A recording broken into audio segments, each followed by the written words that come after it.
trusting in God doesn't mean that I'm not doing everything in my power to reach the goals that I want to reach. It's not just like I'm performing acts of worship and it's like, all right, I'm just hoping these things are going to come for me. Having that trust in God means that I'm going to do everything that I possibly can to be the best player I can, to be in the best shape I can. And then I'm leaving the result up to Him. Umar Rashid is a professional basketball player in Ireland, a former college basketball player, and a man who literally had to be carried off the court on a stretcher during the peak of his recruitment in high school. Umar, you've had a lot of ups and downs in your career, which we will get into. But first, how do you respond to people literally throwing up seeing your ankle injury? It's something I didn't expect, but it's something I'm incredibly proud of. I was very humble in that moment, and I knew that I'm a religious person. I knew that God was going to get me through it. People throwing up at the side of my ankle is something I wasn't aware of until like a week later. I'm like, I was just so in my head, like on the court and everything. Everything happened so fast. But stacking good days, day after day, that's what really made it easy. Instead of trying to think about the long term, like so many months of rehab, just trying to get the most out of every day. That was the main goal. I definitely want to circle back to your faith. But first, what are some things you learned about yourself during that recovery period? I really learned how much basketball actually did mean to me. Like during that period of time was my senior year of high school. I hadn't yet committed to a school yet. And some of the offers that I really wanted to take, those were kind of going away for me. So basketball didn't really look like too realistic of a path. But once I got towards the later stages of my rehab and I started to become healthier and healthier, I realized how much basketball really did mean to me. And I realized how much I wanted to continue playing. And I didn't want to stop at 18 years old. And when thinking about just the rehab itself, I thought that it really showed me like how mentally tough I feel like I actually am, like how willing I am to play through pain, how willing I am to do the hard things. Because it's one thing to get good at a sport and to practice and to put in all the hours and all the hard work when no one's watching to get good at something. But when you get set back and having to reach the level that you're at before, that's an entirely new animal. So being able to tackle that has really shown me that I can really do anything that I need to. You eventually get to Case Western Reserve University, and it's an up and down journey from there. Can you share some of that experience? I was still rehabbing by the time I got to Case. I was technically able to play, like I was past my 6th to 7th month period where I was able to get back on the court. I was able to play, but I did not feel right like as soon as I got there. And I had a really successful senior year of high school and I was getting recruited by some really good schools. I was thinking, all right, I'm going to go to Case Western and I'm going to go there and I'm going to kill right away. I'm going to be the best freshman, this, that, and the third. And it was a wake up call right away for me that the level that I'm playing at, I was playing in the UAA, which is the top Division III basketball conference.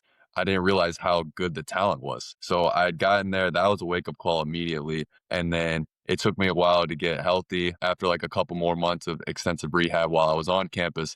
Then I started to actually see the things that I'd envisioned for myself before. I did end up being the best freshman on the team. I got a lot of playing time in comparison to the other freshmen. Like I was in the rotation every game until like very late in the season.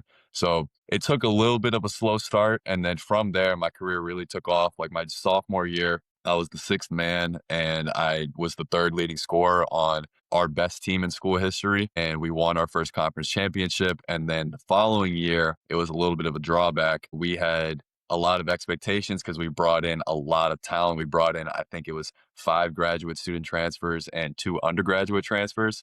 And the graduate students that we brought in were very decorated in their careers. So I knew that there was a lot of different moving parts. There's a lot of guys that expected a lot of things individually. And I felt like I had to sacrifice for the betterment of the team, which is not something I necessarily wanted to do, but it's something I've always prioritized. I prioritize winning over myself. So it took me a little bit to figure out my role with that team. But once again, we became the best team in history again, and we won the conference for a second time, which our school had never done before. So those were kind of the ups and downs that I went through. And then my senior year, we struggled as a team. We had different moving parts again that just didn't end up working out. But I probably had my best statistical season of my career. And then that led me to being able to play professionally overseas. And now you're playing professionally in Ireland. What are some of the challenges you've had to come to get to this point in your career? Just living away from home. Adjusting to that, this is my first time living on my own. Like I grew up in Georgia and I went to school up in Cleveland. So I was on my own for that in terms of being away from family.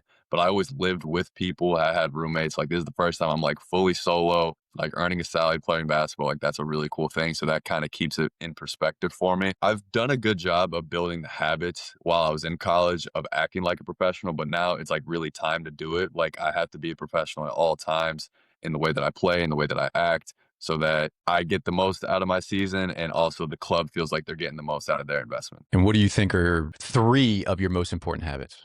With taking care of my body, absolutely. A lot is demanded out of me from a physical standpoint, like playing every game, playing through injury, playing close to 40 minutes a game. So I had to make sure I'm diligent in the gym, that I'm making sure I'm disciplined, doing my pre-practice activation, my post-practice work, my maintenance work, getting in the weight room as much as I possibly can.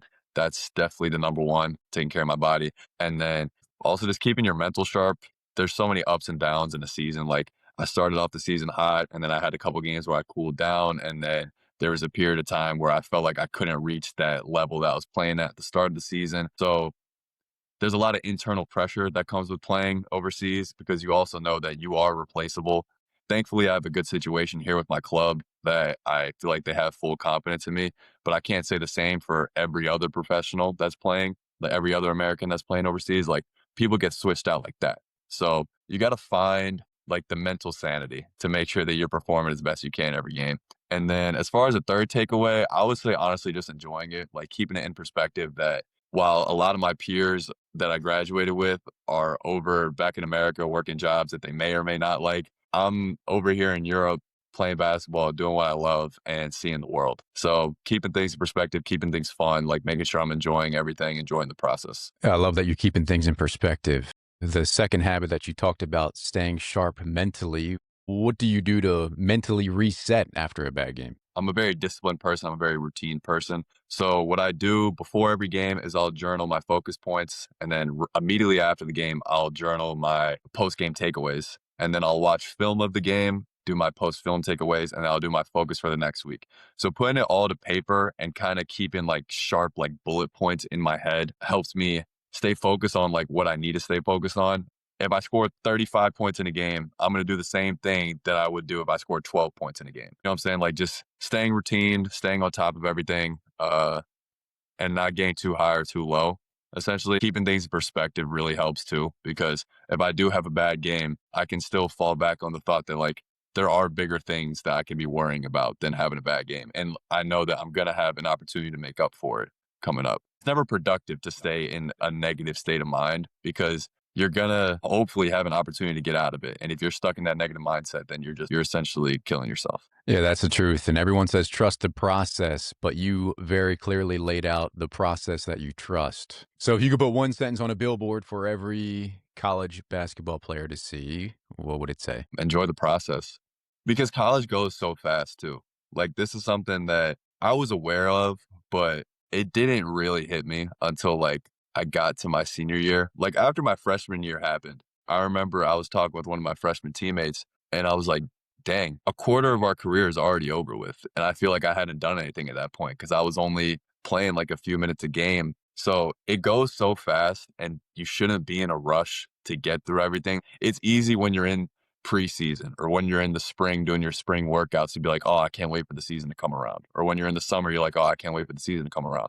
But it goes so fast that you shouldn't be in a rush to get through those things. Like college is such a great experience and such a fun experience that you should want to live every moment, live every day, every practice, every workout to the fullest. And then also enjoying the process means to fall in love with the work, fall in love with the work, fall in love with your routine, fall in love with your good habits that you're hopefully building.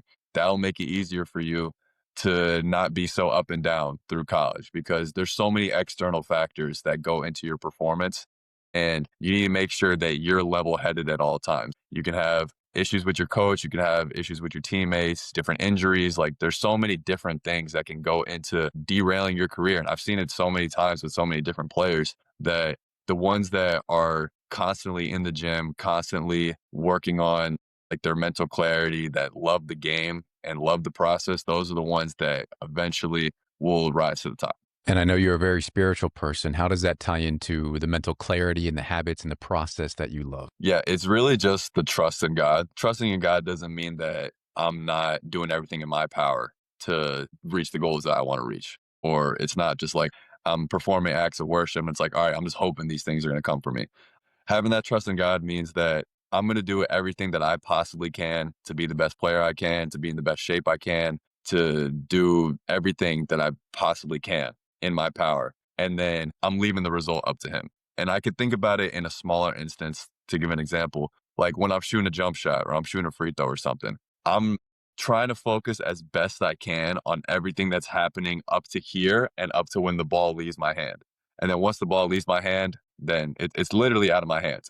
Like it's up to God whether or not it goes in, and you can apply that to pretty much anything. Like you do everything to the best of your ability, and whatever happens, happens. So I feel like that's really helped me a lot in my career. When your career's finally over, what is the one message you hope to leave to others? Squeeze everything out of it that you can, because there's a lot of people that will go through their career and kind of go through the motions, and there's a lot of wasted potential. So like from a production standpoint, from a performance standpoint, there's a lot of people that leave a lot on the table, myself included. Like in my college career, I've talked about it before on my social media platforms, but like the experience as well. Like there's a lot of players that don't play anymore that wish that they still play. And there's a lot of players that are playing now that don't understand how great of a lifestyle that they're living. So just enjoying everything that you like to the fullest, understanding how blessed we are to be in the position that we're in, to be still playing as athletes, however old anybody is. Yeah, just squeeze everything out of it that you can. Awesome advice, man. Umar, you provide a lot of value when you're sharing your journey behind the scenes online. Where can people find you? They can find me on Instagram and on TikTok. On Instagram, my handle is umar.overseas. And then my TikTok handle is Umar Rashid. I talk a lot about my journey. I talk a lot about my experience. I try to be as genuine as I can, show everything as truthfully as I possibly can, because if you're not doing that, people are going to snuff that out pretty easily. And hopefully in the next coming months, I'm going to have a lot that I'll be giving to younger players, players in high school, players in college. That's what I'm going to try to shift my content towards, are coming here soon. So yeah, look out for that. Love it, man. Appreciate you. Yep, of course. I have one final question for you. Who else would benefit from listening to this conversation? If you have someone in mind, go ahead and share the episode with them right now. If you don't think of anyone immediately, go ahead and leave us a review on whatever platform you're on so people just like you can find the episode. Thank you for your time. Stay strong.